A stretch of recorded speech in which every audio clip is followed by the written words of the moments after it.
এক লোক শখ করে খেজুর গাছে উঠেছে, কিন্তু গাছ থেকে নামার সময় আর নামতে পারছিল না। তখন লোকটিকে বাঁচানোর জন্য গ্রামের সবাই এসে গাছের নিচে ভিড় করলো, কিন্তু কারো মাথায় কোনো বুদ্ধি আসছে না লোকটিকে কি করে গাছ থেকে নামানো যায়। সেই গ্রামে একজন বুদ্ধিমান লোক ছিল, সে কূপের মধ্যে পড়ে যাওয়া ব্যক্তিদেরকে উদ্ধারের কাজ করত। সেই বুদ্ধিমান লোক সেখানে এসে একটি রশি খেজুর গাছের মাথায় ছুঁড়ে মারলেন এবং খেজুর গাছের আগায় বসে থাকা সেই লোকটিকে রশিটি ধরে মাজায় বেঁধে ফেলতে বললেন, আর রশির অপর প্রান্তে কয়েকজন লোককে ধরতে বললেন।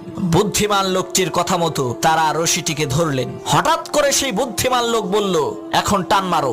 লোকেরা রশি ধরে টান দিল, সাথে সাথে সেই খেজুর গাছে থাকা লোকটি মাটিতে পড়ে মারা গেল। তখন গ্রামের লোকেরা বলল, আপনি এটা কেমন কাজ করলেন, লোকটা মরে গেল। তখন সেই বুদ্ধিমান লোক বলল, ভাই এটা লোকটার কিসমতের দোষ, আমার কোনো দোষ নাই। এই একই টেকনিক খাটাইয়া অনেক মানুষকে আমি কুয়া থেকে বের করেছি।